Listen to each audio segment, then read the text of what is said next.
What up? What up? Oh man, do we have a lot to talk about? So this going to be episode number 2 on this subject, and who knows? This might go to 5, 6 by the time this is all said and done. But we'll have other videos in between. But we're going to keep you posted on how all this goes. I have spent a couple days trying to mess with this thing, and we had a fail, guys. It's not a complete fail. So that's why this may to be continued at a later date, and we will keep you posted as we go. I have a lot of personal theories and a lot of experience, as you guys know.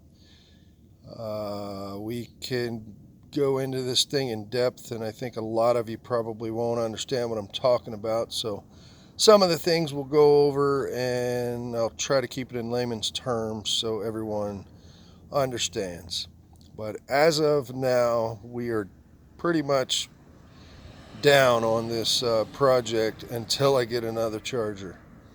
What happened is this guy here, and I'm not knocking it. This is an older charger. It's been around probably 10, 15 years. I doubt you can even buy one. Maybe on eBay, a used one, but it was a good one.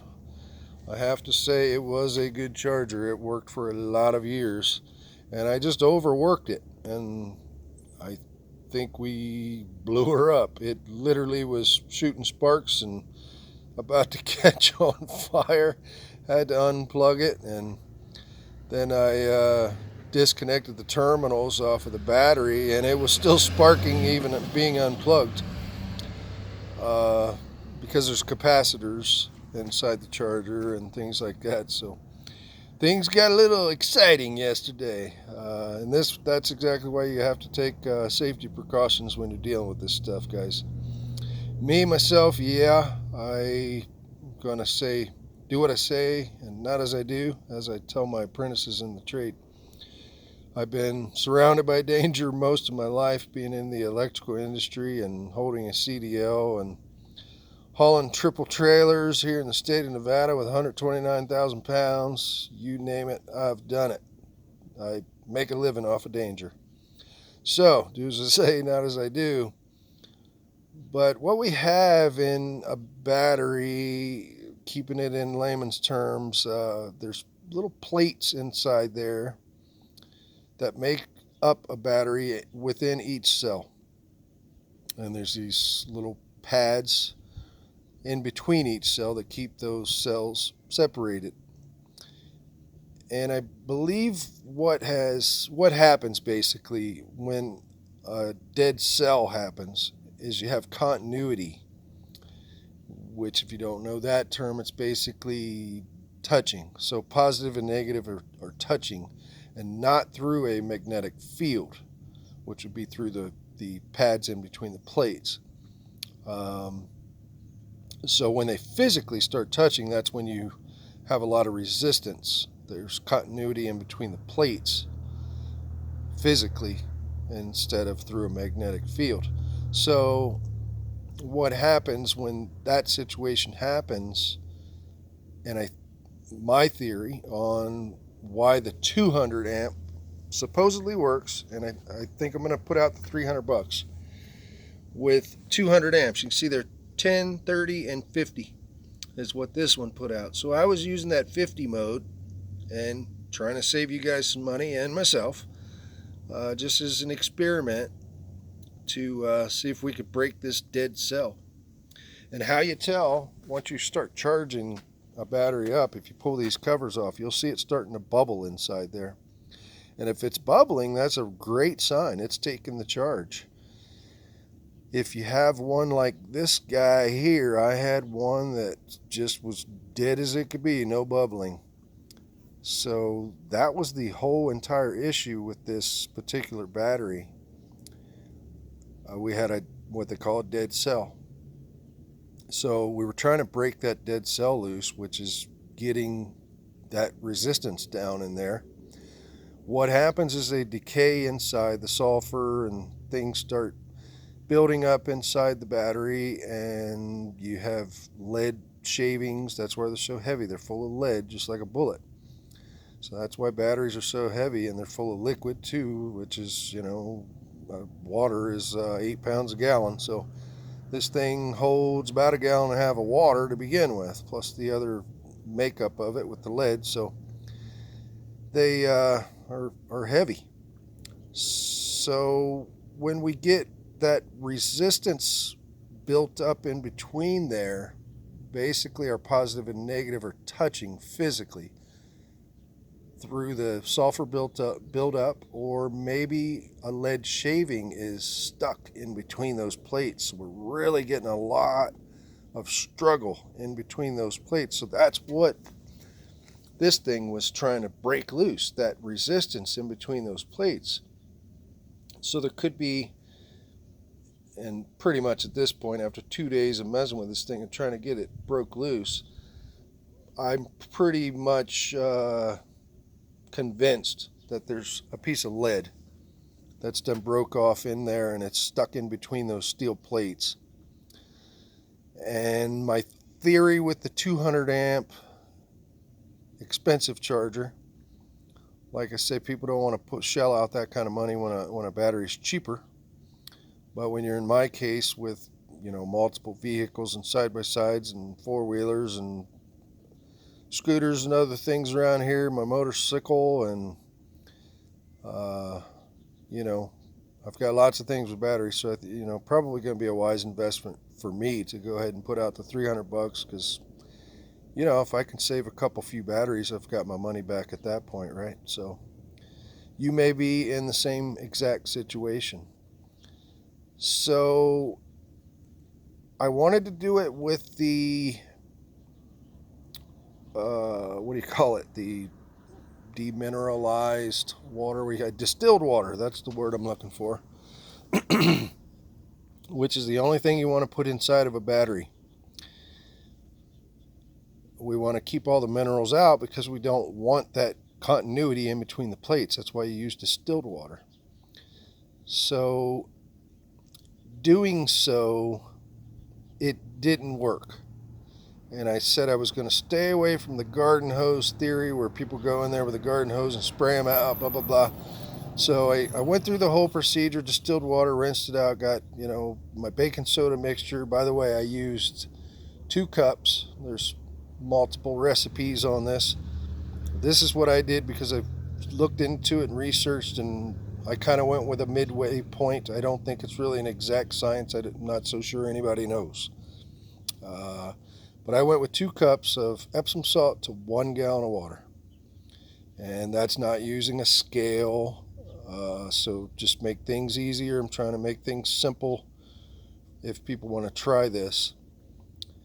And I used 1 cup or 1 pound box of baking soda to 1 gallon to use to get rid of the neutralize the acid and to help clean out what's going on inside. So I dumped the acid into my little trough here, as we showed on the last video, and we got all that out. I did the baking soda, one cup to, or a 16-ounce box of baking soda to the water, and we mixed that up so everything was dissolved, put it in there, foamed out. I showed that in the last video. So we cleaned it out that way really well.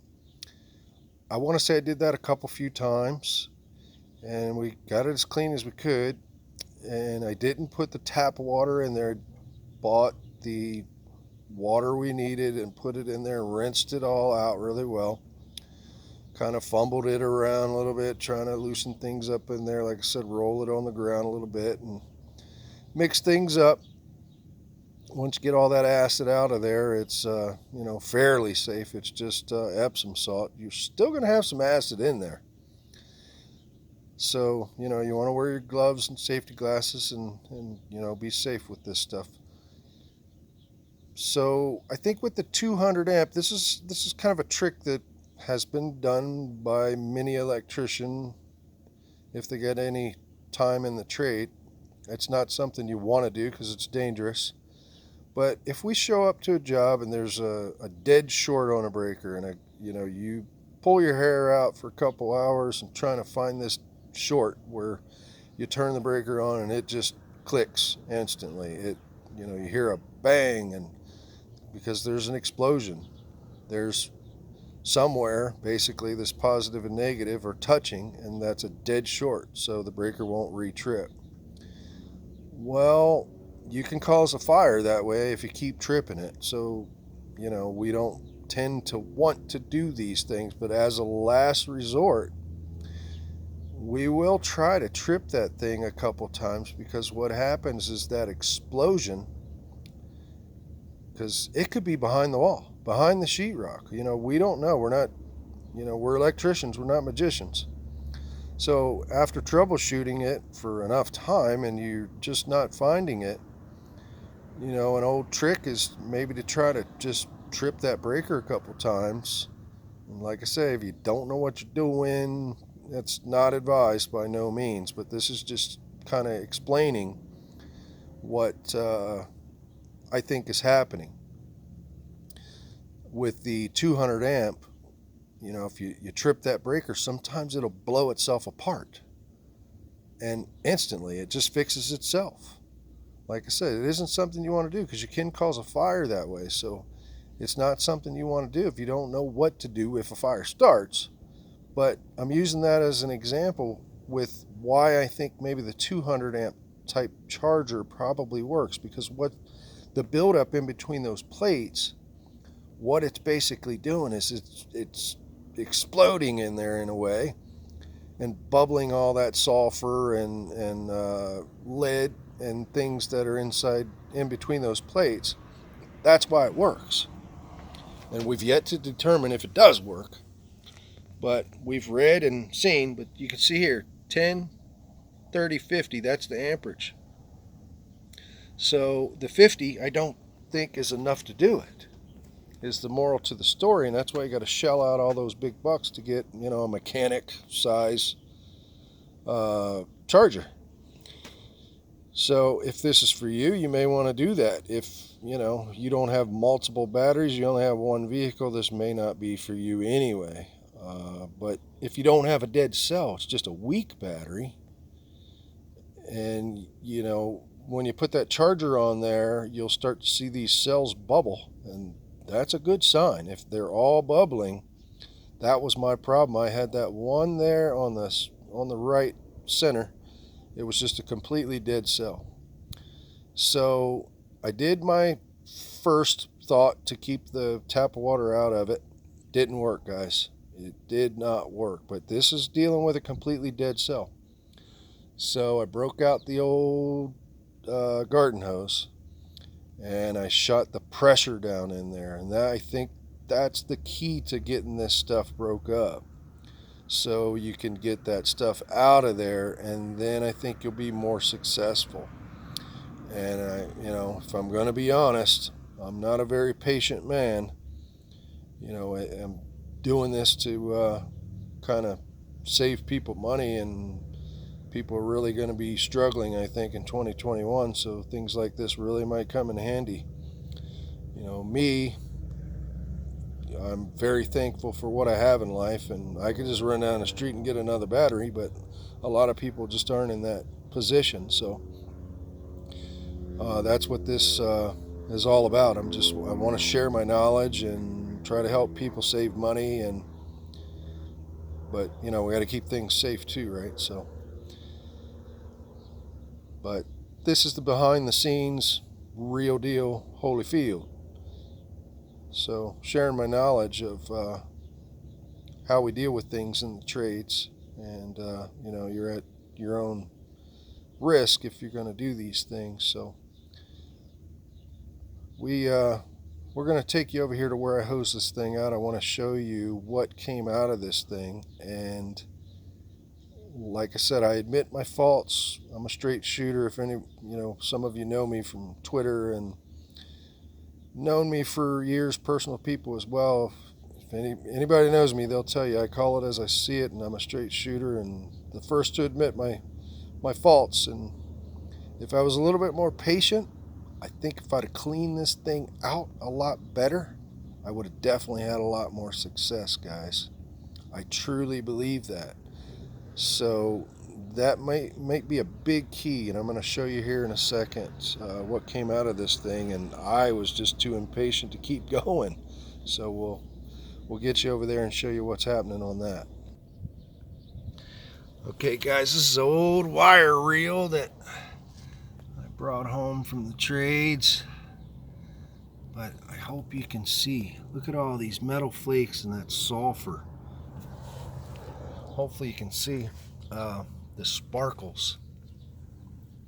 All this came out of that battery, and this was like every time I dumped it, guys, because I hosed it kind of around the way here. The sun isn't so much around this way, but I was kind of going both directions, but I was trying to keep it clean so I could kind of see what was coming out of it. And if I had to guess, probably 90% of it was coming out of that bad cell. You can see all the sparkles. And this was like every time I filled it up and dumped it. So, that's why the water, gosh, why can't I think of the name of the water over and over? Distilled water didn't work. I think you'd have to buy, probably 20-30 gallons of water and shake it up and keep doing it and over and over and over again. So you just kind of have to do the water hose trick. And see there, got a little pressure with that type of nozzle, and I just sprayed it in there, and you're gonna get wet because there's kind of a little cover inside the cell plugs there, so it's gonna spew back out on you. But we cleaned it all out, we neutralized it, and things are somewhat safe because it's a very, very, very diluted form of acid, if anything's left in there, because we did the baking soda and took precautions before we did such a thing. So just wanted to show you guys that. This is going to be, this is part 2 on this, but I just wanted to give everybody kind of an update. We're kind of at a fail at this point. I could not break it loose, and I don't know if it was the age of that old charger I had, but I tell you, she kept kicking and kept kicking. I had that thing on charge on and off for a couple days. But you can just see these, that thing is probably the size of I don't know, it's kind of flat in a different shape, but definitely a good mass of about the size of a grain of rice or something. So that's what I say. So all it takes is one of those pieces of chunks of stuff there to get in between those plates and make continuity. So that's going to put that resistance on your charger when you're trying to charge it. Another thing, I think, because through the process, what I learned, I think what happens with this Epsom salt is as it's charging, it cleans the plates. So the first time I did it, I tried to charge it. It got to a point, it was bubbling in the beginning, and towards the end, it just seemed like it wasn't charging. So my theory is, I think you need to discharge it from what I found. Get it charged a few times. Once it starts, not bubbling, you're kind of heading that direction, if that be the case with one of these smaller chargers. I think you're better off kind of putting maybe an old headlight or something that, that draws a good little bit of power. You don't want just like a little test light or something, but put some kind of a load on it so you can discharge it back down a little bit. And I wouldn't go maybe less than maybe 10 volts or something with the load on it disconnected. You probably want something like 11 volts. You probably don't want to go much lower than that. And then charge it back up again. And then as you're doing these cycles, as it's charging, I think it's going to break these things off and kind of clean these plates out. But if I would have been a lot more patient, guys, this was my last dump here. As you can see, there's a lot of stuff here. But I did it probably, oh, I'm gonna say probably 7-8 times, and this was the result. And I was soaking wet and just done with it.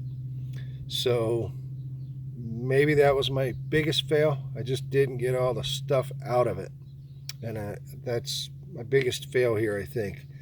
If a person was a little bit more patient and maybe spent a couple hours filling that thing up and dumping it out, desperate times call for desperate measures.